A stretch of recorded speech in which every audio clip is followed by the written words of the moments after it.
Un saludo, mi apreciado hermano.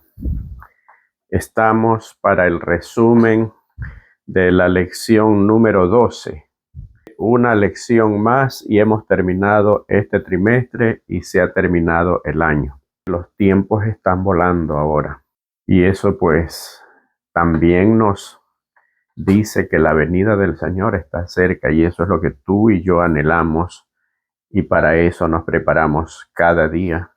Para eso es el estudio de la lección que nosotros es la única iglesia a nivel mundial que tenemos un estudio a nivel global.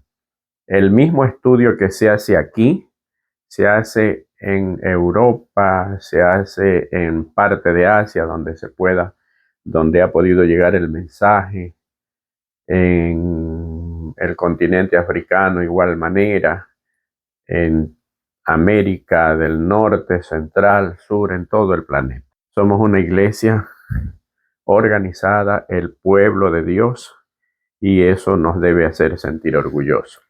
La lección para esta semana se titula La hora de la gloria, la cruz y la resurrección. Pero para abrir la palabra de Dios siempre vamos a empezar con una oración. Inclinemos el rostro. Santo Dios, gracias porque nos permites estudiar tu palabra. Queremos pedir la dirección de tu Espíritu Santo, que podamos sacar las mejores enseñanzas, sobre todo aquellas que van a servir para edificación de nuestras vidas espirituales, y que tú bendigas y multipliques las bendiciones abundantemente para cada persona con las cuales juntos hacemos el repaso de esta lección. Perdona nuestros pecados, te lo imploramos en el nombre de Jesús. Amén. El texto para esta semana se encuentra en el libro de San Juan, capítulo 18 y versículo 37. Entonces Pilato le dijo: «Luego, ¿eres tú rey?». Respondió Jesús: «Tú lo has dicho, yo soy rey. Yo para esto he nacido, para esto he venido al mundo, para dar testimonio de la verdad. Todo el que es de la verdad oye mi voz». La hora de la gloria. Los evangelios tienen cada uno su característica. Y la cruz, muchos las enfocan de diferentes maneras, pero como el estudio es el evangelio según San Juan, el apóstol Juan busca la glorificación de Jesús a través de la cruz. Y es contradictorio porque la cruz, como ya habíamos visto en lecciones pasadas, era la peor de las muertes que se le podía dar a un ser humano. Y el objetivo, y según los judíos, quien era muerto en la cruz, eran las personas, los peores asesinos, el peor pecador, el que no tenía esperanza de salvación. Por eso es que ellos buscaron que Jesús sea crucificado. Entonces, aparentemente, esta contradicción, pues, que existe en la glorificación de Jesús, está hablando de que a través de la cruz Jesús obtuvo la victoria final para el pecado, tal como vamos a ver en el repaso de esta semana. La primera parte de la lección titula ¿Qué es la verdad? Y leemos San Juan capítulo 18 del 28 hasta el 32. Y dice la palabra de Dios: «Llevaron a Jesús de casa de Caifás al pretorio. Era de mañana y ellos no entraron en el pretorio para no contaminarse y así poder comer la Pascua.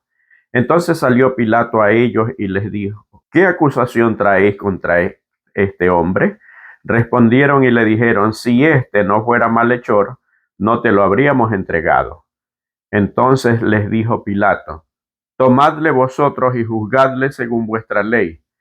Y los judíos le dijeron: «A nosotros no nos está permitido dar muerte a nadie», para que se cumpliese la palabra que Jesús había dicho, dando a entender de qué muerte iba a morir.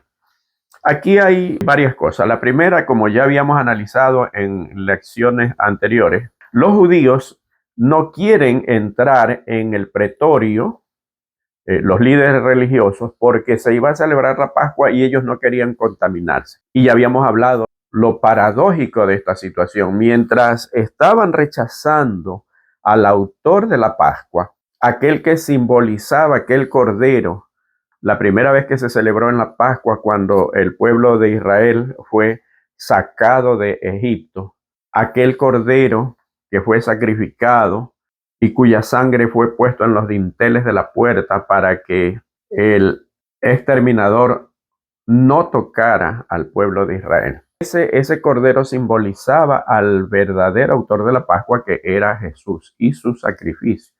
Mientras estaban rechazando al autor de la Pascua, no querían contaminarse. Pilato era un hombre que estaba acostumbrado, y esto también ya lo habíamos revisado en lecciones pasadas, era un hombre que estaba acostumbrado a ser despiadado y muchas veces a él no le interesaba dar muerte a alguna persona indistintamente si era o no culpable. Lo sacan muy de mañana a Jesús, lo traen ante Pilato. Pilato, recordemos, que era un gobernador romano, por lo tanto para los judíos podían contaminarse entrando en contacto con él, por eso ellos se quedan afuera. Y allí pues se realiza el juicio de Jesús y les pregunta pues, ¿qué es lo malo que ha hecho este hombre?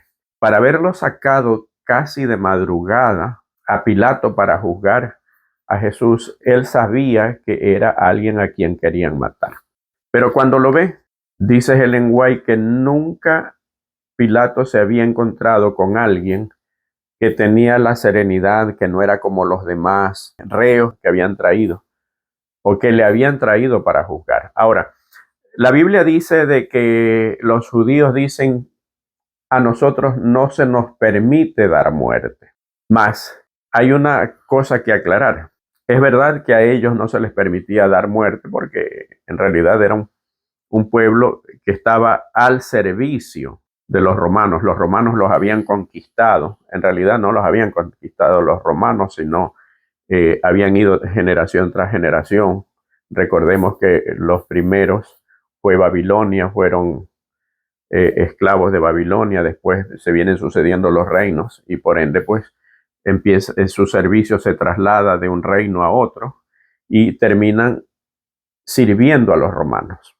Pero no se les permitía dar cierto tipo de muerte. Recordemos que a Jesús le trajeron la mujer adúltera para ser apedreada y obviamente la trajeron como para tentarlo a Jesús. Pero eso significa que ellos sí podían dar un tipo de muerte que era la muerte por apedreamiento, siempre y cuando alguien sea considerado transgresor de la ley, de los 10 mandamientos.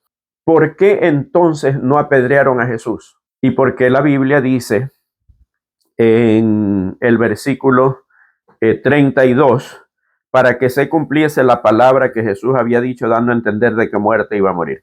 Porque a Jesús no lo estaban juzgando por haber violado la ley. A Jesús lo estaban juzgando como un sedicioso, como alguien que se estaba haciendo rey y que obviamente pues esto le competía o le correspondía a César o a su delegado, en este caso Pilato, que era el gobernador. Era un juicio no religioso, sino un juicio civil, un juicio que tenía que ver con sedición, que tenía que ver con el Imperio Romano y no con los judíos. Obviamente esta acusación era falsa. Si bien es cierto que Jesús sí era rey, es rey, pero sin embargo él mismo dijo, mi reino no es de este mundo. Allí Pilato se encuentra con Jesús y le dice, ¿eres tú rey de los judíos? Y Jesús le pregunta, ¿esto lo dices por ti mismo o es porque alguien te lo dijo? Con esto Jesús le estaba dando la oportunidad de ¿qué? De que él expresara su deseo de conocer la verdad. Y Jesús le dice, tú dices que soy rey.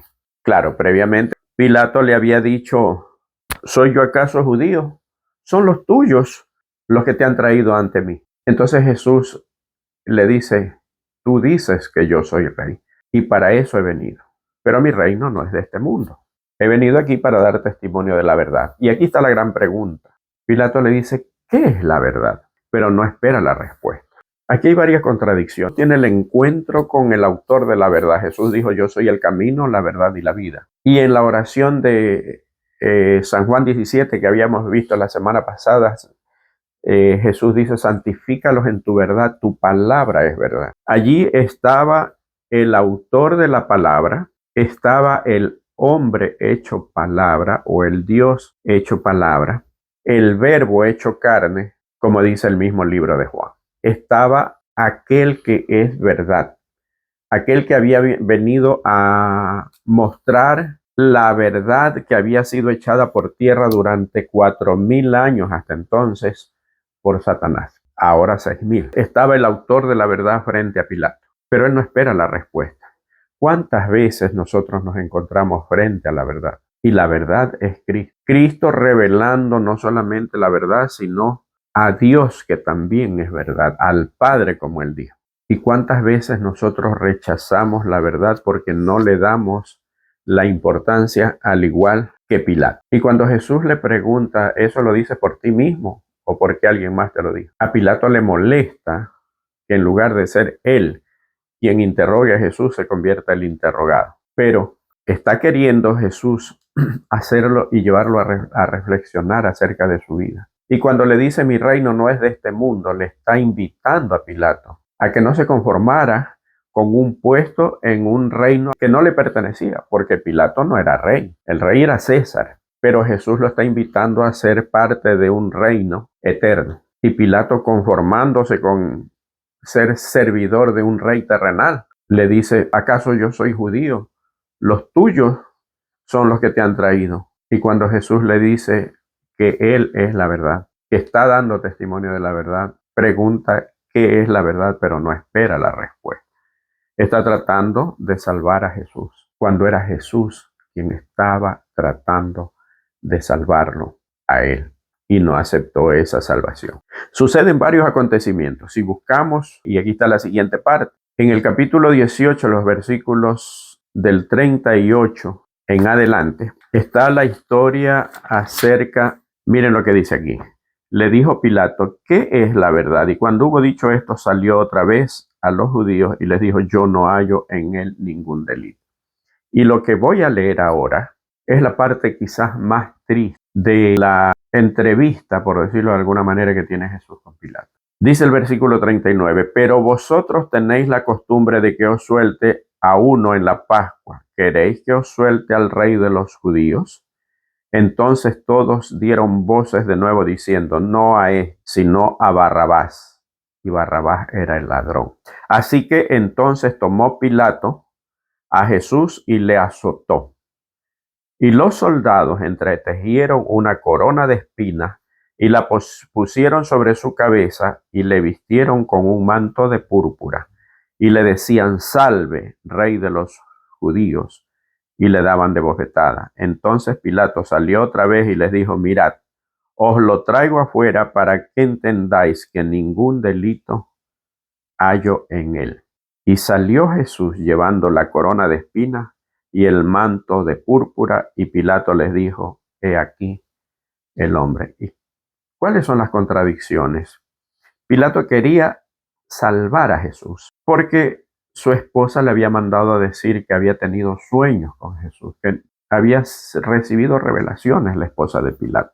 Y cuando Jesús le dice que su reino no es de este mundo, él quiso soltarlo.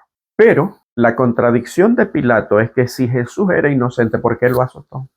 ¿Por qué permitió que sus soldados lo maltrataran? Jesús dijo, por tus palabras serás justificado y por tus palabras serás condenado.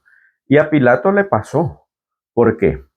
Porque siendo que con sus propias palabras estaba confesando que Jesús era inocente, ¿por qué permitió el maltrato? Por calmar la euforia de los judíos. Muchas veces sacrificamos nosotros a gente inocente.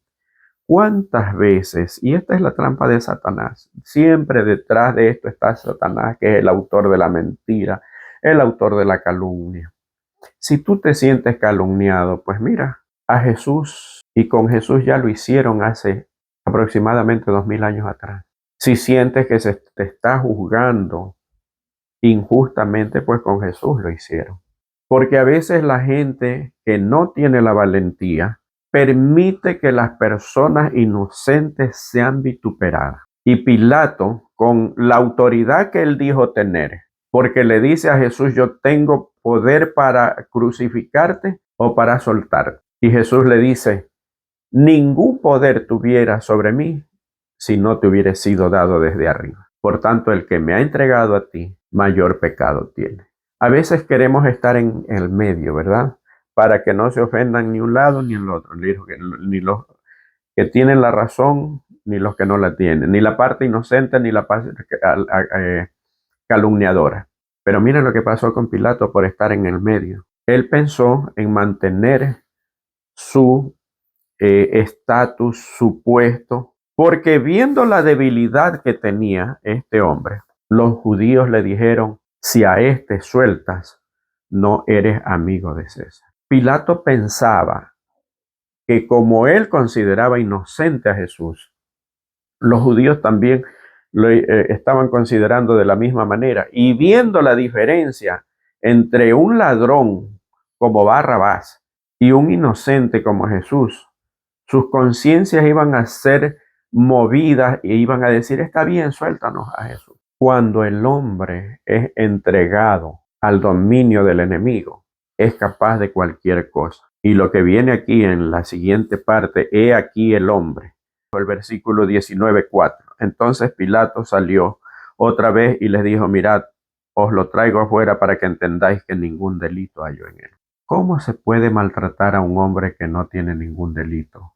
Se lo afrenta, se le pone una corona de espinas, se le pone un manto púrpura. Era el que usaban los reyes en ese entonces, pero no fue un manto real, fue un manto semejante a los mantos reales. La pregunta es, ¿qué hubiera pasado si Pilato hubiera sido un hombre enérgico y dijo no, y hubiera dicho no, este hombre es inocente y yo no me voy a manchar las manos? Ya tenían una acusación que era un asunto civil, un asunto de las leyes de Roma, no de las leyes judías. Ya no tenían dónde acusarlo. Jesús no hubiera muerto, claro que hubiera muerto. Recuerdan que leímos en lecciones anteriores acerca de que Jesús era mayor que Abraham, y en San Juan 8:56 Jesús les dijo a los judíos, porque ellos decían, nosotros somos hijos de Abraham, y Jesús les dijo, vuestro padre Abraham anheló ver mi día y lo vio y se gozó. ¿Y a qué se estaba refiriendo? Al momento cuando a Abraham se le pidió entregar a su hijo,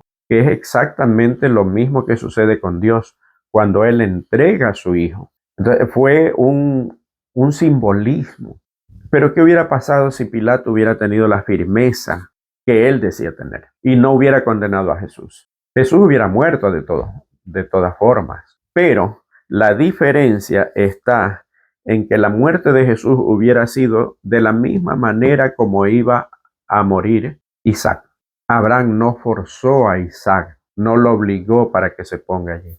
Le explicó cuál era la situación. Isaac había sido un muchacho educado desde el comienzo en el temor de Dios. El ejemplo que le dio a Abraham había hecho que Isaac crea en el Dios verdadero. Y me detengo aquí porque aquí hay una lección. Como padres, ¿a qué Dios estamos revelando ante nuestros hijos? ¿Un Dios doble? Porque es bastante posible que nosotros en nuestras casas reflejemos una actitud diferente a la que reflejamos en la iglesia. Es bastante posible que nuestros hijos vean a un Dios que nosotros les mostramos en la casa y a un Dios diferente que le mostramos en la iglesia. Abraham no tuvo que obligar a Isaac. Isaac por su propia voluntad estuvo ahí, listo para ser sacrificado. Y hubiera sido la misma forma que hubiera sido sacrificado Jesús, porque el sacrificio de Isaac, el posible sacrificio de Isaac era símbolo del sacrificio de Jesús. Pero lastimosamente, Pilato no tuvo la valentía, por más que él se sentía ufano de decir que tenía poder para condenarlo o poder para absolverlo. Los sacerdotes, viendo que era una persona insegura, que quería y le gustaba complacer a todo el mundo, entonces gritaron crucifica. Y Pilato se asusta cuando le dicen, si a este sueltas, no eres amigo de César. Y allí viene la condena contra el pueblo, los líderes religiosos, cuando le dice Pilato ¿a quién quieren que os suelte? ¿A Barrabás o a Jesús, el rey de los judíos? Y ellos dijeron, no tenemos más rey que César. Ellos cuánto anhelaban un libertador que los libere del poder romano, de la tiranía romana. Pero en ese momento se olvidaron hasta de eso, porque estaban matando a su libertador, aunque no era el libertador del poder romano, sino del pecado. Pero obviamente ellos no podían esperar un libertador que los libere del pecado, porque ellos se consideraban demasiado santos. Y aquel que no tiene necesidad de ser perdonado, no necesita un salvador. Y en eso cayeron los líderes. Y el capítulo 19 del versículo 17 al 22 nos dice, ya una vez que Pilato se lava las manos, lo entrega para ser crucificado, dice, soy inocente. Y él cargando su cruz salió al lugar llamado de la Calavera y en hebreo Gólgota, y allí le crucificaron y con él a otros dos, uno a cada lado y Jesús en medio. Escribió también Pilato un título que puso sobre la cruz, el cual decía Jesús Nazareno, Rey de los Judíos. Y muchos de los judíos leyeron ese título porque el lugar donde Jesús fue crucificado estaba cerca de la ciudad y el título estaba escrito en hebreo, en griego y en latín. Jesús Nazareno, Rey de los Judíos. Ese hombre que decía tener poder para salvar a Jesús o para crucificarlo, también fue usado por Dios en el momento que Él pone la inscripción, pero no fue suficiente para alcanzar la salvación. Y aquí está la contradicción. Los líderes religiosos no consideraban a Jesús como rey. Este hombre pagano, aunque cobarde, lo consideró rey. Estuvo muy cerca de la salvación. En este mundo existen muchas personas que se encuentran muy cerca de la salvación, pero que les falta tomar una decisión. Muchas veces cuántos llamados hemos recibido unos tras otros y nosotros no tomamos una decisión. Sea que pertenezcamos a la iglesia o no, indistintamente de eso. ¿Por qué? Porque hay personas que como Pilatos tratan de quedarse en el medio y Dios quiere que seas frío o caliente. Después de la inscripción, dice los versículos del 28 al 30, estamos en el capítulo 19, ¿verdad? Después de esto, sabiendo Jesús que ya todo estaba consumado, dijo, para que la escritura se cumpliese, tengo sed. Y estaba allí una vasija llena de vinagre, entonces ellos empaparon en vinagre una esponja y poniéndola en un hisopo, se la acercaron a la boca. Cuando Jesús hubo tomado el vinagre, dijo, consumado es. Y habiendo inclinado la cabeza, entregó el espíritu. Esto de entregó el espíritu es un problema de traducción, porque es entrego a Dios, pues, mi último aliento. Pero entendamos pues que hay muchas traducciones que tienen un sentido católico porque fueron ellos los que tradujeron la Biblia del griego al español. Cuando Jesús muere, dice, consumado es. ¿Qué significa este consumado es? Es completado. Recuerdan que Jesús dijo, pasarán el cielo y la tierra antes que pase una jota o una tilde de la ley, antes de que todo se haya cumplido. Pues estaba cumplido el plan del rescate del hombre. Sin embargo, el plan de la salvación, concebido desde antes de la fundación del mundo, tiene varios procesos. Y allí no quedaba todo. Pero la parte de Jesús como sustituto del hombre, como fiador del hombre, como garante del hombre, había quedado completada. A partir de allí, Satanás había quedado desenmascarado y el hombre tenía la puerta abierta para entrar, para estar otra vez en armonía con Dios y salvar el abismo que se había hecho a través del pecado. Pero la muerte de Jesús no hubiera sido suficiente sin una resurrección. Y aquí es donde hay varios inconvenientes. ¿Por qué? Recordemos que los saduceos no creían en la resurrección. ¿Se acuerdan cuando fueron a ponerle el ejemplo bastante absurdo de los 7 hermanos que se casaron con la misma mujer y que le preguntaron en la resurrección, ¿de cuál de los 7 será esposa? Ellos tenían ciertos conceptos muy errados y creían pues que la muerte era como a pesar de que no creían en la resurrección, pero la muerte era como una pausa que después se iba a retomar en las mismas circunstancias, con las mismas emociones, con el mismo tipo de cuerpo corruptible, etcétera, etcétera. Hasta los discípulos habían sido contaminados con esto porque tampoco creían en la resurrección. Jesús les dijo que iba a resucitar al tercer día, pero tan incrédulos estaban que cuando van a la tumba, y esto tiene que ver con la tumba vacía, y ya estamos ahora en el capítulo 20 y versículos desde el 1 en adelante, pero nos vamos a centrar. Primero va María Magdalena a la tumba y encuentra la piedra removida. Eso dicen los primeros versículos del capítulo 20 de San Juan. Pero ella viene y le dice a sus discípulos, y allí estaban Pedro y Juan, dice el versículo 3, y salieron Pedro y el otro discípulo y fueron al sepulcro. Corrían los dos juntos, pero el otro discípulo corrió más aprisa que Pedro y llegó primero al sepulcro. Al otro discípulo se refiere Juan a él mismo. Obviamente, ¿por qué llegó Juan primero? Porque era más joven. Recordemos que Juan era el más joven de los discípulos, que se recostaba en el pecho de Jesús. Casi que se sentía como el hijo de Jesús. Y dice que llegó primero al sepulcro y bajándose a mirar vio los lienzos puestos allí, pero no entró. Luego llegó Simón Pedro tras él y entró en el sepulcro y vio los lienzos puestos allí y el sudario que había estado sobre la cabeza de Jesús, no puesto con los lienzos, sino enrollado en un lugar aparte. ¿Por qué leo esto? Miren lo que dice el versículo 8. Entonces entró también el otro discípulo, o sea, entró Juan, que había venido primero al sepulcro y vio y creyó, porque aún no habían entendido la escritura que era necesario que él resucitase de los muertos. Jesús les había dicho, ellos no estaban entendiendo. ¿Por qué creyó Juan cuando ve los lienzos doblados y el sudario, que es algo que se ponía en la cara, en el rostro, lo ve enrollado al costado? Porque Jesús se dio el trabajo después de resucitar de dejar todo en orden. ¿Qué nos enseña esto? Tenemos varias lecciones. Primero, que Jesús es un Dios de orden.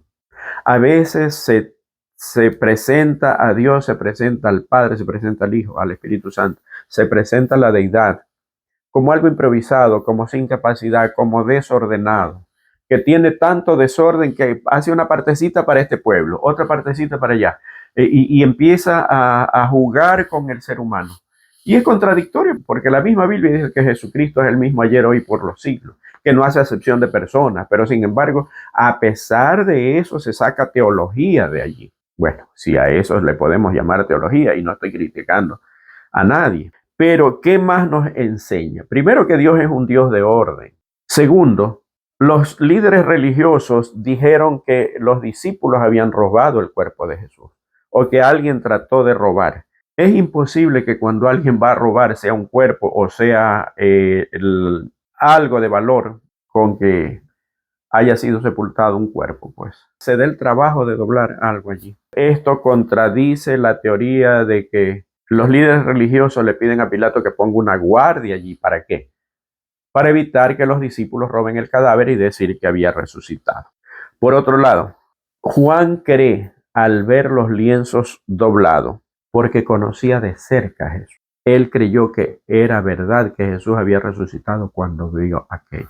En todo el tiempo, ese discípulo, que antes era considerado el hijo del trueno, que había sido transformado por Jesús, había aprendido a conocer a Jesús. Pero si no hubieran tenido la interrupción en su creencia de la doctrina falsa de los saduceos, hubieran podido entender mejor cuánto mal hace la falsa doctrina y cuánto bien hace que nosotros podamos entender el verdadero sentido de las Escrituras. Cuánto bien hace que no nos conformemos con lo que nos predican, que no nos conformemos con lo que aprendemos en la iglesia, con lo que nos enseñan nuestros líderes religiosos, sino que nosotros mismos investiguemos. Así eran los bereanos, eran más nobles que los que estaban en Tesalónica. Y porque además nos podemos librar de muchas aflicciones, así como pudieron haberse librado los discípulos. ¿Por qué? Por una creencia allí que se había hecho popular por parte de los saduceos y que sembraron dudas acerca de la verdadera resurrección. La Biblia dice que en los últimos tiempos habrán falsa doctrina.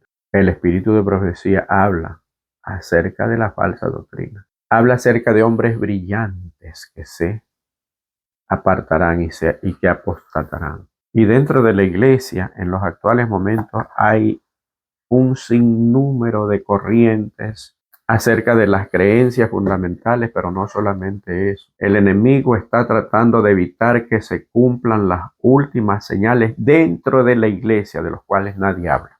Porque nosotros, cuando hablamos de las señales, somos expertos en decir que esto ya se cumplió, que las cosas que se viven, que la violencia, que las señales en el aspecto social, en los gobiernos, en la política.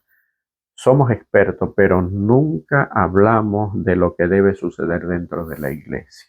Cristo se les adelantó a los discípulos y ahorita también se nos adelanta a nosotros. Hace 2000 años atrás, Jesús nos dio su santa palabra, el Nuevo Testamento.